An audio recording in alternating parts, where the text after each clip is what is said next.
I want to show you guys something today.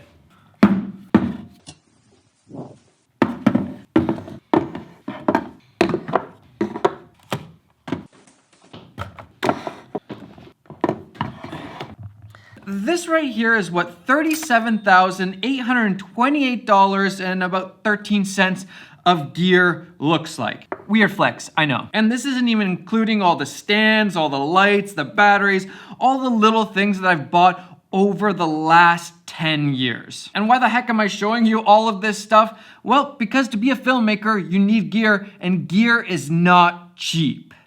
$1,500 used, $700. $5,500, $750 with only one battery, $16,000 Canadian. That's like 12,500 American. So the question is, how the heck do you afford all of this? Wait, this isn't camera equipment. This is just my lunch. How do you afford all of this gear? And before you say it, I know there's going to be at least one of you. You don't need any of this. You just need story.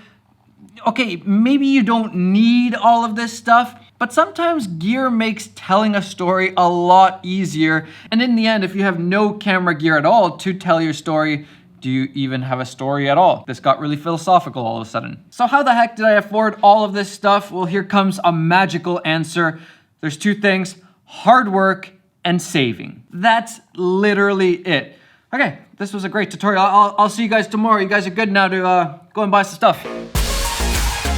Okay, let's break it down a little bit. I'm gonna help you guys a little bit because I think this is one of those areas that a lot of people are very, very confused in. A lot of you don't truly understand how money and finances actually work. First of all, in order to have money and then to be able to save it, you first need to work. And that means actually going out there and getting a job, no matter what job it is, working hard, working your butt off, and actually making some money. You use that money that you've worked hard for to pay your bills, and then hopefully you have some extra left over, and then that's when we get into the savings part. But first, you need to work hard. I've worked at a grocery store, I've worked at a lumber mill, I've worked construction, I've worked at a skate park. That was actually a pretty great job. I've been a pastor. I've worked my butt off since I was about 16 years old. Then comes the more confusing part, and that is saving. Saving money is where I think people get a little bit lost. And a lot of people I know will say things like, that camera cost $2,000? Holy crap, you must be really, really rich. And before I ever started YouTube, I bought this camera for $16,000 Canadian with cash. No loans, no nothing, straight up hard cash. But my car wasn't even worth half as much as this camera was.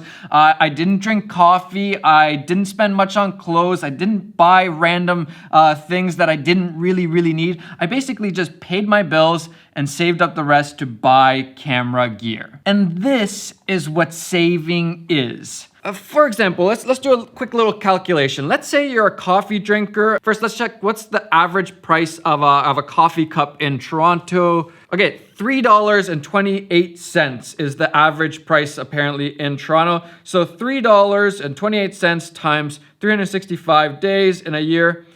Guess how much you're gonna save if you don't buy that cup of coffee every single day? $1,197.20. That's how much extra money you're gonna have at the end of the year simply by changing a little thing like buying a cup of coffee every single day. Or let's say that you spend $100 a month on clothes, shoes, all of that kind of stuff, and you decide to only spend $50 a month now. So $50 times 12, you have now saved yourself $600. You have $600 to put into your camera gear fund. Or let's say instead of eating out, let's say 3 times a week and you spend $15 on those lunches or dinners, you're gonna make your own lunch, you're gonna make your own dinner, and you're gonna spend only $5 on that. So you're gonna save $10 per meal 3 times a week times 52. You just saved yourself $1,500. $1,500. You can almost buy this EOS R just by making your lunch or making your dinner instead of always going out. And $15 is that's a fairly reasonable price for a dinner or lunch. Food has gotten very, very expensive. Or better yet, buy that cheaper car for $3,000 or $4,000 instead of spending $20,000 on a car. And now, congratulations, you have yourself a cinema camera and a car. See, the thing that a lot of people don't realize is that you can make more money in two different ways. The first way, and the more obvious way, is to just work harder, work more in order to make more. But the second way is to spend less. And no, this isn't my idea. I've heard it a million times from books and podcasts and talks and all that stuff. But it's so true, and we really often forget about it. And this applies to all areas of life. This is a philosophy that I really try to live by. Instead of burdening myself, especially early on in my life, with things like a mortgage or an expensive car that I have to pay interest on and all of those things, I'm gonna spend the least amount of money that I can so that I can get ahead in life instead of weighing myself down with these expensive things that I don't really need. Spend less and you're gonna get ahead in life. And that applies to the small things also, like buying coffee or going out to eat or buying clothes. All of those little things make a massive difference in the end when you start adding those amounts up. Like those three examples, you're gonna have like what was like $4,000 extra each year if you just make those small little changes. And this really is how I ended up buying $37,800 all of this year, was more so by saving my money and using the money that I did have really wisely. For example, when I worked at the church, I wasn't making that much money, but I was just putting a lot of money into the gear. Anything that was extra, I was cutting out and I was putting it into the camera gear. And even though I make more money each year, I try to spend the same amount each year, because if I'm spending the same amount but I'm making more money, it means that I'm getting ahead in life more. So not only can I invest in a camera gear more, but also I can invest in other ways and have my money make money for me instead of just putting it into some sports car or something that really doesn't change my life as much as you would think. And that, to me, is how you afford this expensive gear. Most of us aren't going to be making a ton of money, especially in our 20s or our early 30s. But if you use your money wisely, you can afford a lot more than you think. And I also do want to say a massive thanks to my parents. They were really good with their money. We were never really rich or anything like that, but they worked hard, they were generous, and I worked hard. And by the end of my school phase of life, I didn't have any debt, which was a really big thing. If you have debt coming out of school, it's such a big burden. It's like having a really expensive car and having to pay it off every single month.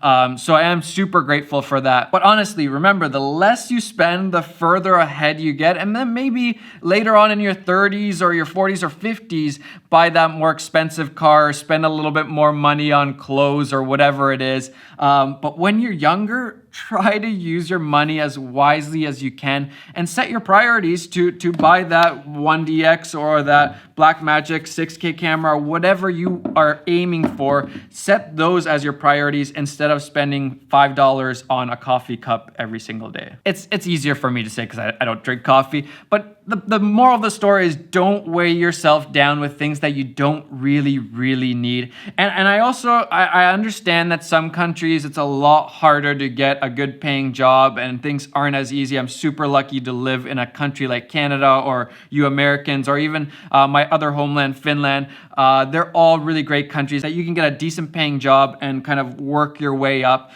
to owning this kind of gear. I'm very understanding of that fact and also very appreciative of it. So hashtag make your own coffee, hashtag make your own lunch, hashtag I'm gonna wear the same clothes instead of buying new clothes every single month.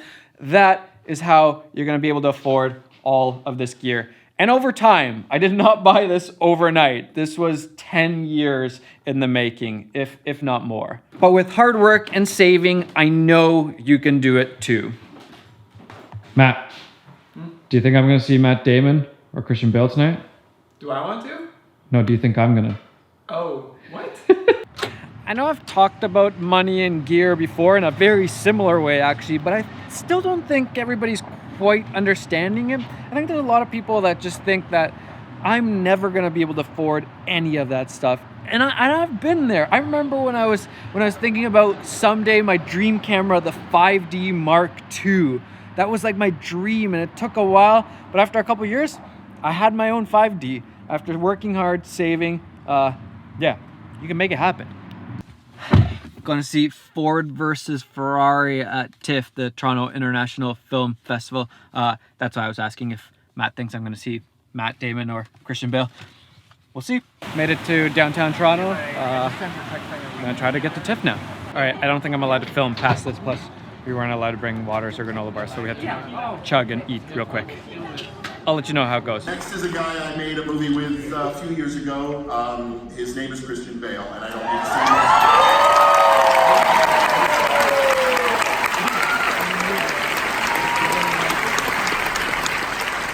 And last but not least is this guy named Matt Damon, who also rocks.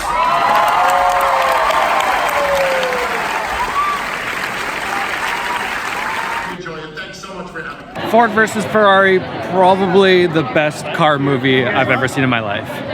It was really good. Highly recommend it. Princess, recommendations? It's good. Worth it? Yes. Thank you, Tiff, for having us out. Really appreciate it.